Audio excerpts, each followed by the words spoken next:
नमस्कार, बहुत स्वागत है आपका। एनडीटीवी मध्य प्रदेश छत्तीसगढ़ देख रहे हैं आप और आपके साथ मैं हूं आसिफ शेख। देश में हो रहे लोकसभा चुनाव के तीसरे चरण में आज 11 राज्यों और केंद्र शासित प्रदेशों की कुल 93 सीटों पर मतदान हुआ। एमपी की कुल 29 सीटों में से 9 सीटों पर भी वोट डाले गए। अब तक कुल 62% से ज्यादा मतदान हो चुका है। आज जिन 9 सीटों पर वोट डाले गए उनमें कई दिग्गजों की किस्मत का फैसला हुआ। केंद्रीय मंत्री ज्योतिरादित्य सिंधिया और प्रदेश के दो पूर्व सीएम, एक तरफ कांग्रेस के दिग्विजय सिंह जो राजगढ़ से चुनाव लड़ रहे हैं और शिवराज सिंह चौहान जो विदिशा से चुनाव लड़ रहे हैं, उनके समेत कई और प्रत्याशियों की किस्मत भी ईवीएम में कैद हो गई। क्या कहता है आज का मतदान, यही जानने की कोशिश करेंगे। एक खास पैनल भी अब से कुछ देर में हमारे साथ जुड़ेगा। तो फिलहाल तो तस्वीर यह है कि मध्य प्रदेश और छत्तीसगढ़ दोनों ही जगह मतदान संपन्न हो चुका है। तीसरे चरण का मतदान पूरा हो चुका है और छत्तीसगढ़ में तो तीसरे चरण के चुनाव के साथ ही मतदान पूरा हो गया सभी 11 सीटों पर। पहले चरण में एक सीट बस्तर सीट पर चुनाव हुआ था, दूसरे चरण में 3 सीटों पर चुनाव हुआ था और 7 सीटों के साथ छत्तीसगढ़ में चुनाव संपन्न हो गया। तो मध्य प्रदेश में कुल 9 सीटों पर मतदान हुआ। हालांकि 8 सीटों पर यह शेड्यूल तय था, लेकिन बैतूल में दूसरे चरण से उस चुनाव को खिसकाकर तीसरे चरण में ले आया गया था और इस तरह कुल 9 सीटें मध्य प्रदेश की, 7 सीटें छत्तीसगढ़ की, 16 सीटों पर आज मतदान संपन्न हुआ और कुल 11 राज्यों और केंद्र शासित प्रदेशों की 93 सीटों पर मतदान संपन्न हो चुका है। अब तक ज्यादातर जगहों पर वोटिंग पूरी हो चुकी है। शाम 6 बजे तक मतदान का वक्त था, सभी लोगों ने मतदान किया, लेकिन अब तक जो कुल आंकड़ा आ रहा है वो ये है कि करीब अगर आप देखें तो 62% से ज़्यादा मतदान मध्य प्रदेश में हुआ है और करीब 67% से ज़्यादा मतदान छत्तीसगढ़ में हुआ है। तो ये सीट वार भी हम आपको बता रहे हैं कि कहाँ कितना मतदान हुआ है। मध्य प्रदेश में कुल 62.3% मतदान 5 बजे तक हुआ है, तो छत्तीसगढ़ में 66.9% मतदान अब तक हुआ है। बैतूल की बात करें तो अब तक 67.97% मतदान बैतूल में हुआ है, जबकि अगर आप बैतूल को देखें और 2019 से बैतूल की अगर तुलना करें तो बैतूल में 2019 में ये मतदान करीब 78.15% था। यानी अब तक वोटिंग कम हुई है, लेकिन फाइनल आंकड़े आना अभी बाकी हैं। उसके अलावा अगर आप जैसे बैतूल को हमने आपको बताया कि 67% के आसपास 68% मतदान हुआ है। भिंड में वोटिंग करीब 51% हुई है और 2024 में 51% वोटिंग और 2019 में अगर आप बात करें तो वहां भी बहुत अच्छी वोटिंग नहीं थी। उस वक्त 54.42% मतदान भिंड में 2019 में देखने को मिला था। यानी कि वोटिंग कम हो रही है और हालांकि फाइनल आंकड़ा जब आएगा तब बेहतर मालूम चलेगा कि वोटिंग कहां कितनी हुई है, क्या वोटिंग में कुछ इजाफा हुआ है कि नहीं हुआ है। तो कुल 9 सीटें हैं लोकसभा की जिन पर मतदान हुआ है और इस वक्त हमारे साथ कांग्रेस की तरफ से प्रवक्ता केदार सिरोही जी हमें इस चर्चा में ज्वाइन कर रहे हैं। केदार जी, बहुत स्वागत करता हूं मैं आपका एनडीटीवी में। धन्यवाद सर। केदार जी, मेरा पहला सवाल, वोटिंग प्रतिशत में फिलहाल तो कमी दिख रही है, हालांकि फाइनल आंकड़े आना बाकी हैं। क्या कहती है आज की ये वोटिंग? देखिए, जो पिछली 2 बार का जो ट्रेंड था वही ट्रेंड इस बार देखने को मिला। इस बार मतलब हम लोगों को सबको उम्मीद थी कि 2 बार का जो कम आया था उसके बाद में भारतीय जनता पार्टी बहुत ज्यादा चिंतित थी, उन्हें पूरी ताकत लगाई थी और इस बार जो प्रशासन था उसको भी टारगेट दे रखा था। हम लोग तो हमारे यूजुअल जो हमारी जो कैंपेन थी वो भी बहुत मजबूती से थी, तो उम्मीद ये थी कि इस बार जो प्रतिशत है पिछले के 5 से 7% बढ़ना चाहिए था, 8% तक। अभी हम लोग देख रहे हैं कि अमूमन जो है वो 60%, 65% के इर्द गिर्द रहा। एक बड़ा गैप हम लोगों को 30-35% का मध्य प्रदेश में दिख रहा। जो वोटर है वो बाहर नहीं निकला। एक राजगढ़ लोकसभा में भी बहुत 73% का निकला है, बाकी वहां भी 28% का गैप रहा। ये और सबसे बड़ी बात है सर, इस चीज को बड़े बारीकी से हम लोगों को मंथन करना भी चाहिए। जो शहर थे ग्वालियर और भोपाल, यहाँ पर वोटिंग प्रतिशत और कम रहा है। इसका मतलब है कि जो वोटर में इस बार भी कोई उत्साह नजर नहीं आया, वोटर घर से निकलना नहीं चाह रहा, इसलिए ये एक तरीके से हम सब लोगों के ऊपर राजनीतिक नहीं केदार विचारधारा जी, के सवाल ऊपर मेरा ये है है। कि अगर जनता बदलाव चाहती है, बीजेपी को बदलना चाहती है, तो आपके पक्ष में आना चाहिए था, वोटिंग बढ़नी चाहिए थी। सर, जो बदलाव का वोटर है वो तो धूप और इसमें निकला है। जो वोटर एक तरीके से पॉलिटिकल जो आइडियोलॉजी का गैप आ रहा है, उससे उससे जो नाराज था, अब आज की तारीख में लोग वोट इसलिए डालने जाते हैं कि सर, वोट का मतलब जो मैं समझता हूं, जो मैंने डिफाइन किया है, कि जनता अपना रिस्पॉन्सिबिलिटी उस व्यक्ति को देती है ताकि उसकी कोई समस्या हो तो उसका वो समाधान करे, उसके बिहाफ में पॉलिसी बनाए, उसके बिहाफ में पॉलिसी का इंप्लीमेंटेशन करे और सबका विकास हो। पर जब वो देख रहा है कि देश की सर्वोच्च लीडरशिप जो भारतीय जनता पार्टी की है, वो कभी हिंदू मुस्लिम पे आ जाती है। आज वो क्रिकेट में मुसलमान हिंदू ले आए, कल एक दिन पहले तक वो कह रहे थे कि हमने मुसलमानों का विकास किया है। कभी वो मंगलसूत्र पे जाते हैं, कभी वो मांस पे जाते हैं, कभी वो भैंस खोल के ले जाएंगे, उस पर बात आ जाती है। देश की जनता जो है, जो एक बड़ा वर्ग है, वो ये चाहता है कि आप हमें एक सिस्टमेटिक रोड मैप दीजिए, हमारी समस्याओं के समाधान के रास्ते बताइए। ऐसा तो जी। नहीं है जो हमारे पास समस्या है उसका वर्ल्ड में स्तर पर कोई समाधान नहीं है। जो भी समस्या होती है सर, उसका समाधान का रास्ता 100% होता है, हमें उसमें मेहनत करने की जरूरत है। वो भारतीय जनता पार्टी की तरफ से नहीं दिखा, तो जो एक बड़ा जो वोट बैंक उनकी तरफ का जो था, वो घर से नहीं निकला, वो निराशा में रहा है, यूथ फ्रस्ट्रेट रहा है, फार्मर को गुस्सा था। देखिए, फार्मर ग्रामीण क्षेत्र में कितने बड़े स्तर से निकला है, इतनी धूप में भी वो खड़ा रहा और वोटिंग की है। फार्मर को आज की तारीख में देखिए सर, ये जो चुनाव था फार्मर के लिए बहुत महत्वपूर्ण चुनाव था, क्योंकि उन्हें एमएसपी की गारंटी चाहिए, वो निकल के वोट किया उन्होंने। जी। वो जीएसटी का जो टैक्सेशन है, भारतीय टैक्सेशन में किसान एक ऐसा व्यक्ति बन चुका है जो टोटल मंडी टैक्स देता है, प्रोडक्शन पे टैक्स देता है, उसको फिर उसके जो इनपुट खरीदता है उस पर टैक्स देता है, पर उसको टैक्स का रिबेट ही कहीं नहीं मिलता है। तो कांग्रेस ने जीएसटी से उसका छुटकारा किया है, वो उस पर बाहर निकला है। महिलाओं को उम्मीद है कि कांग्रेस सरकार आएगी तो उन्हें जो 1 लाख का जो गारंटी है साल का, वो मिलेगा।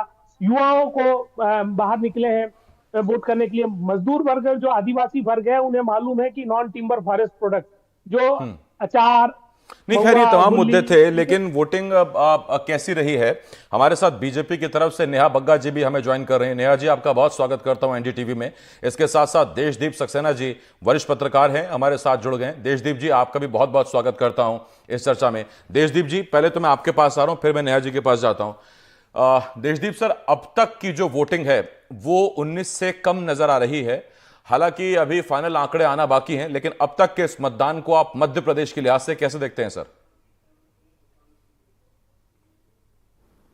देखिए, अगर वोटिंग प्रतिशत फिर से कम हुआ है तो निश्चित रूप से ये निराशा की बात है, क्योंकि बहुत सारी कैंपेन्स चली हैं इलेक्शन कमीशन के द्वारा भी और राजनीतिक दलों के द्वारा भी। बीजेपी ने खुद अपने जो उनका जो एक नेटवर्क है उसमें, और प्रशिक्षित नेटवर्क है वो, मतलब यहाँ तक उन्होंने स्पेसिफाई किया है कि पन्ना प्रमुख बनाए उन्होंने। पन्ना मतलब एक रजिस्टर के एक पेज पे जितने वोटर होते हैं उसके ऊपर एक वर्टिकल हेड है।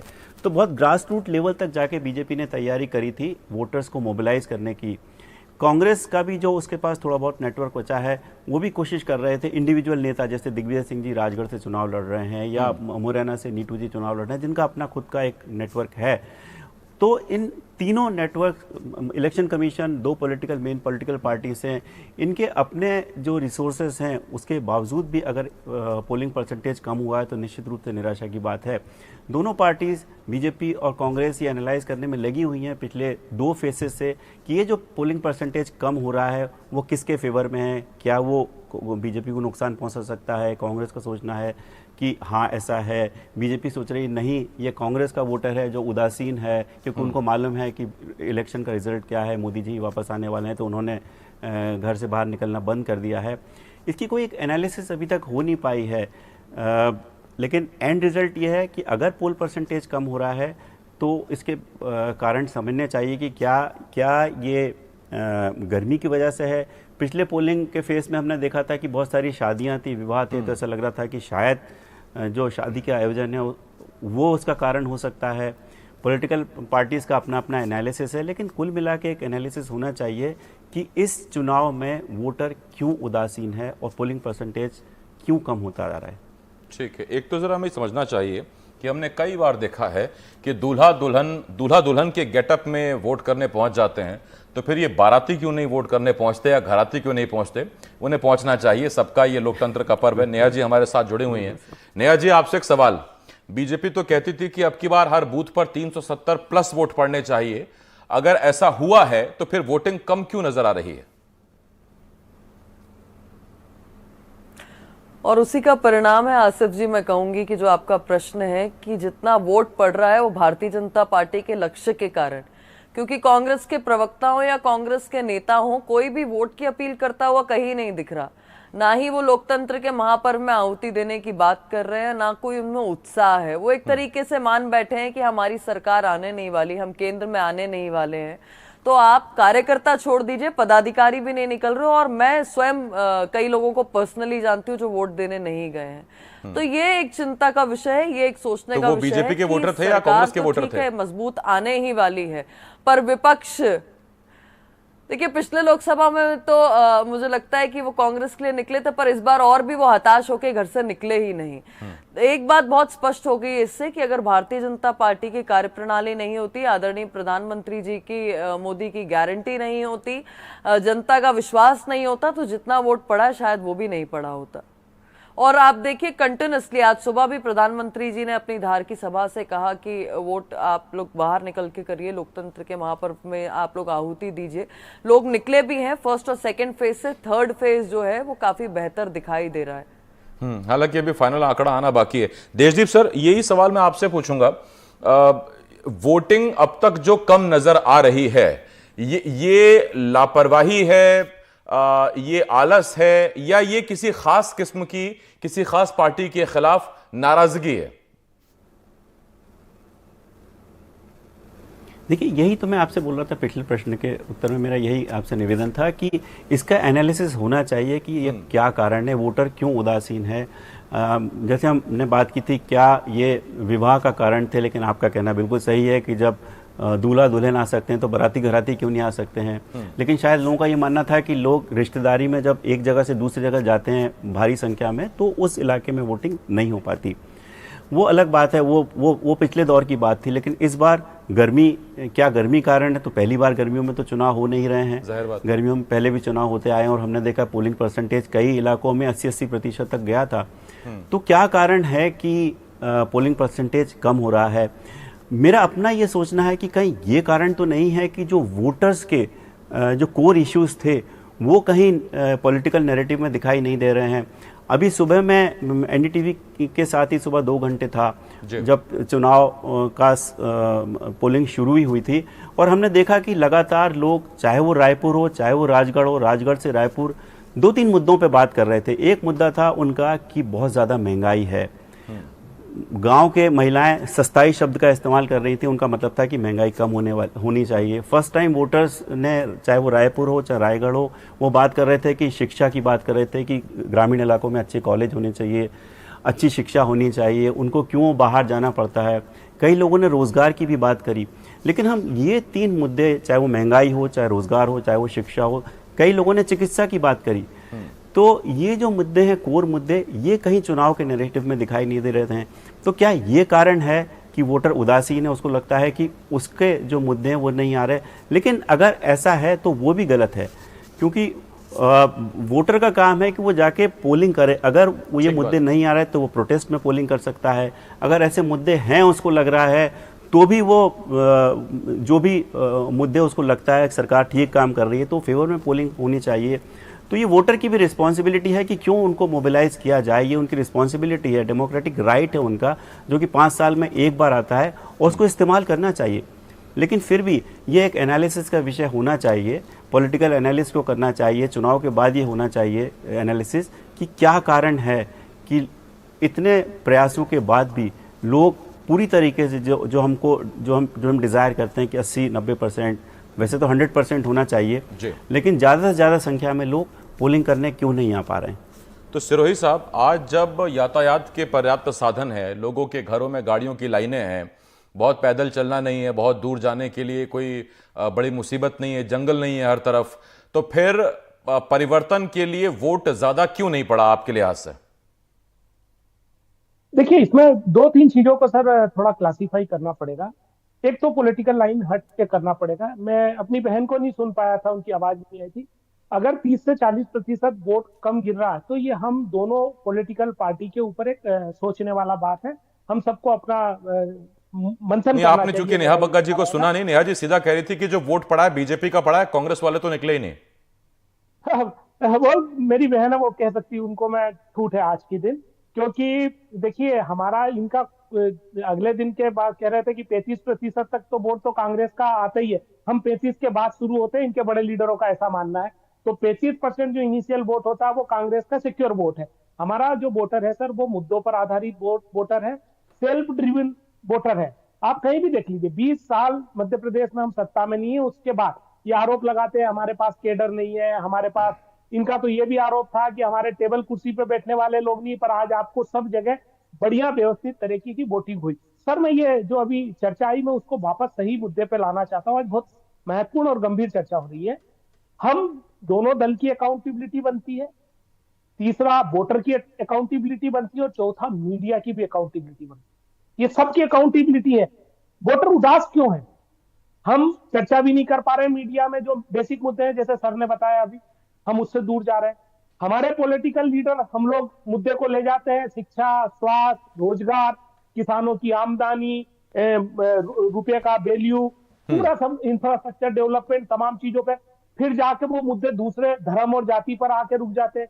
चुनाव जो है वो जातिगत स्तरों पर लाने की कोशिश हो जाती है, धार्मिक एंगल आने लगते हैं। तो लोगों को एक जो उम्मीद बनी होनी चाहिए हमारे सिस्टम से, वो उम्मीद नीचे आ जाती है।